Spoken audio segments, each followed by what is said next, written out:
Hello and welcome to Fearless DIY Music. My name is Tristan Lass, and today I'd like to talk about how I got scammed on Reverb. This all happened about a year and a half ago. I've always had my heart set on a black Les Paul or a Black Beauty.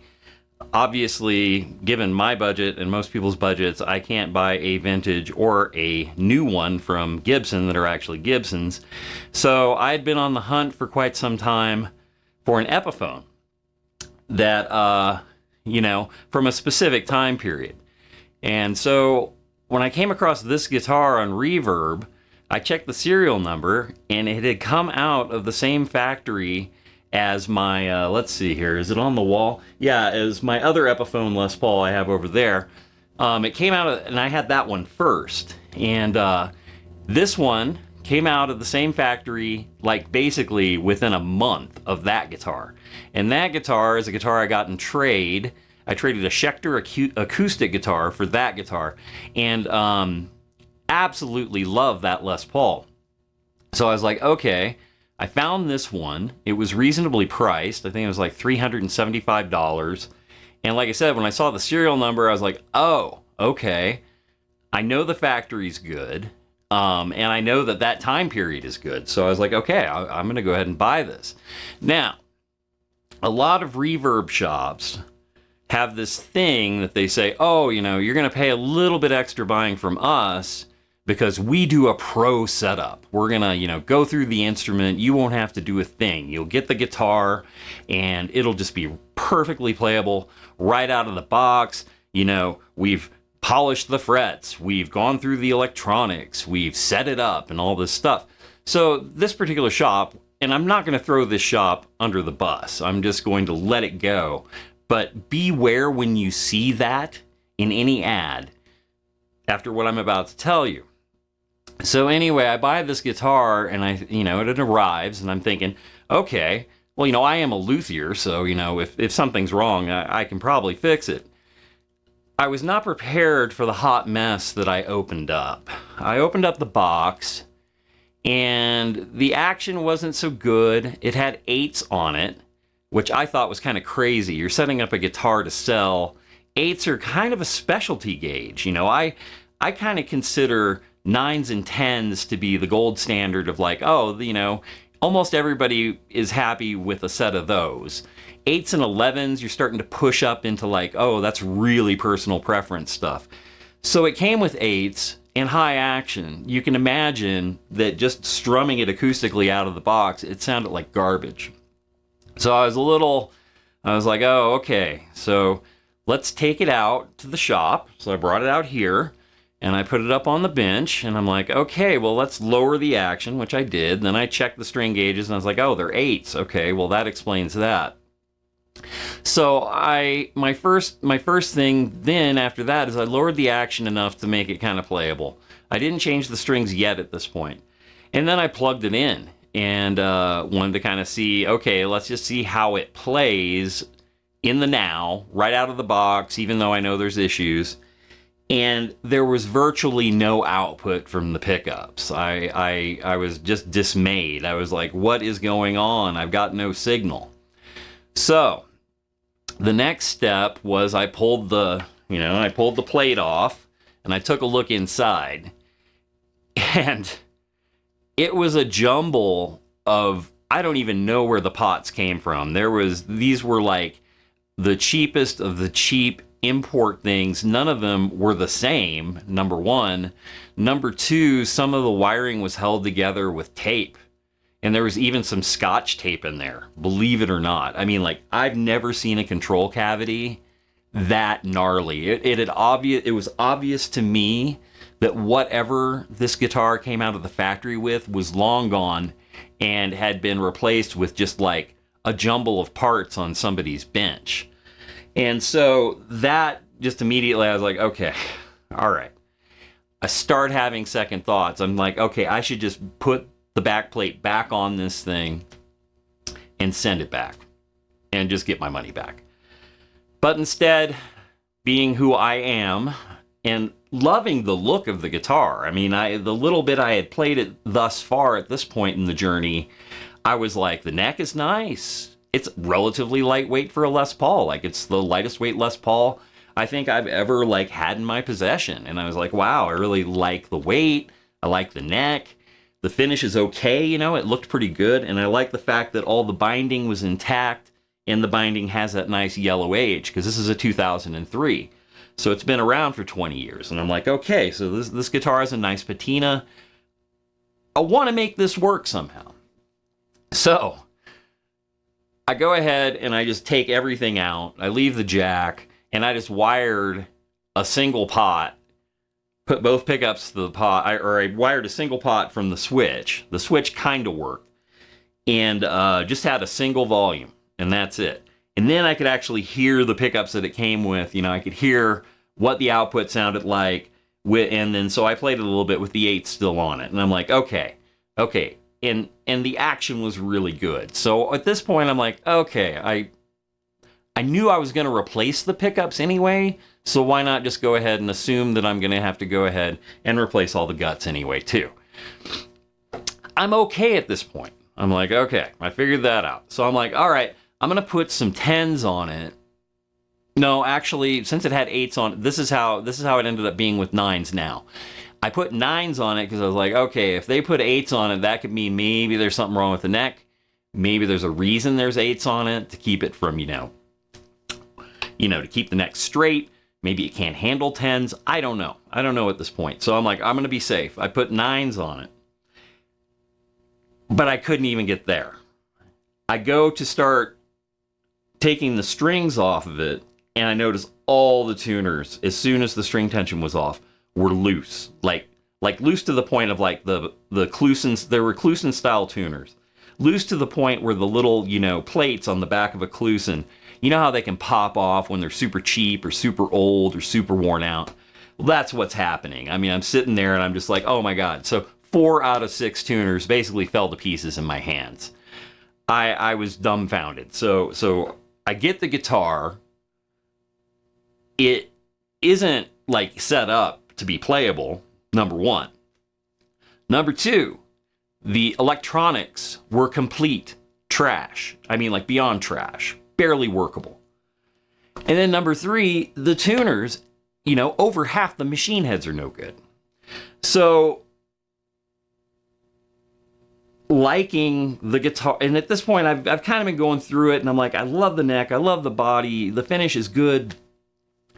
I found these Art Deco tuners just in a pile of my parts, and let me say this real quick. If you're not a luthier, and you don't have a full shop with lots of resources,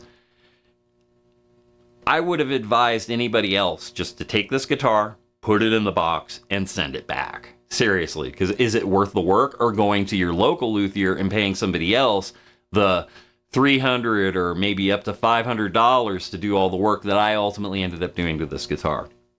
So anyway, I get the Art Deco tuners out. I find these. They're a complete set. They came off an old jazz box from like the 30s or 40s, and they're really cool tuners, and I never had an application for them. I never had a guitar that I thought, oh, these would be cool tuners to put on a guitar. So I put the vintage tuners on, and I really loved the look of it, and immediately the guitar began to take on the personality it has right now. So at this point, I should probably just stop and say, because of my resources and the understanding that I knew I was going to have to put some parts in it because I wasn't going to keep the original pickups, my situation was kind of unique with this guitar, but not totally unique. I mean, a lot of people buy these types of guitars as project starters. But the fact that, I was told by this shop on Reverb that they had done all this professional setup on it, that's reprehensible. I mean, what if I'd been like a 14-year-old kid who'd saved up money for, a better part of a year to buy this guitar, and you get it and it's that kind of trash? I mean, that is reprehensible.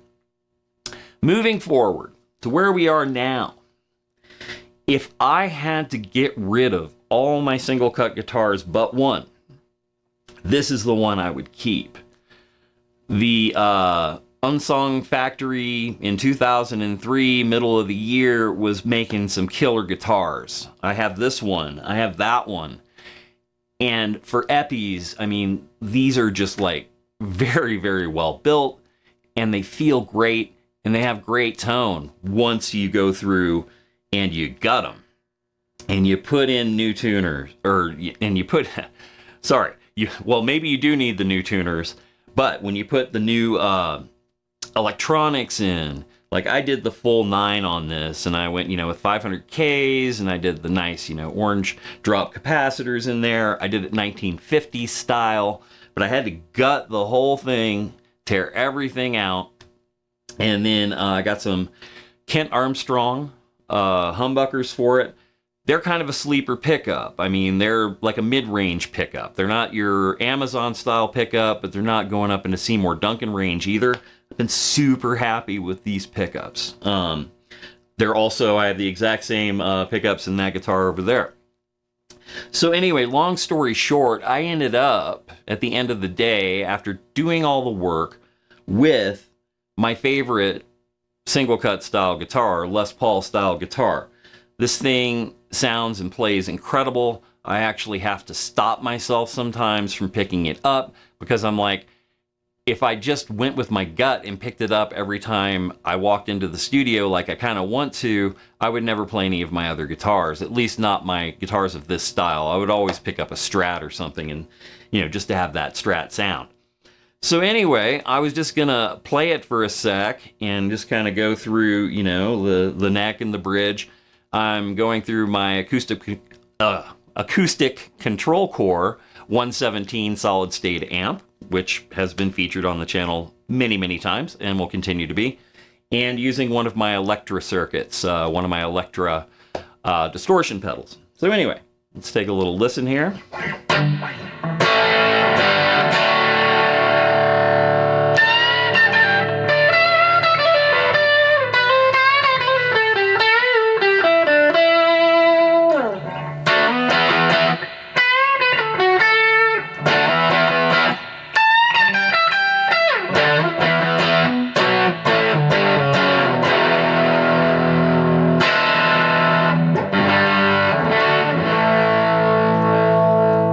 So that's the bridge. Then we go up to the neck.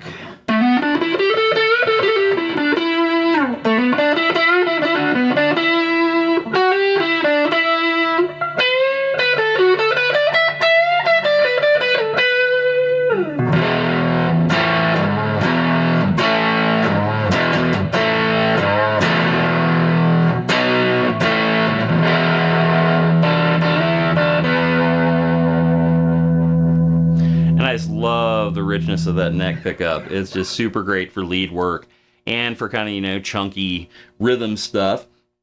As usual, I did not warm up very well, so the playing was a little suspect in places there.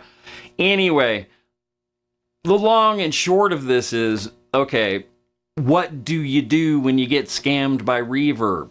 This is happening more and more and more. I've read a lot of accounts over the past year of people receiving their guitars from Reverb sellers and being dissatisfied and either having to send them back or, have to do a crazy repair journey like I did on this instrument. And I think that it's really difficult to judge. You kind of have to take it on a case-by-case basis. I mean, it's always buyer beware, and it always has been.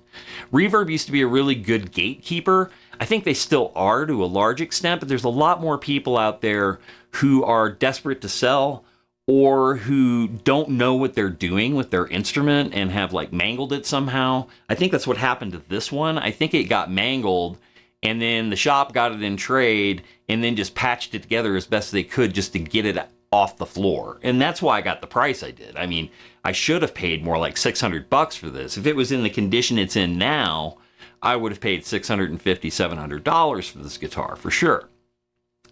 So what do? You have to decide. You have to make a choice. If you love the look of the instrument and the wood is good, i.e., the neck's not broken or warped and the body's in good shape, replacing components is always an expectation with a used guitar. I mean, you kind of have to weigh that in the back of your mind, or maybe you know what the factory specs are on the electronics and the pickups, and you're like, I'm probably going to change those anyway.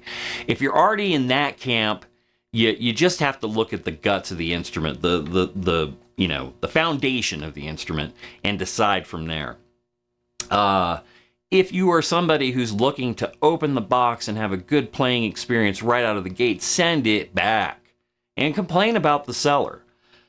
I was so tempted to send just a private message to the seller of this guitar, to the shop, and be like, wow, man, you lucked out because I know what I'm doing and I know what I was buying and I knew that I was going to mod it anyway, probably. So you got lucky.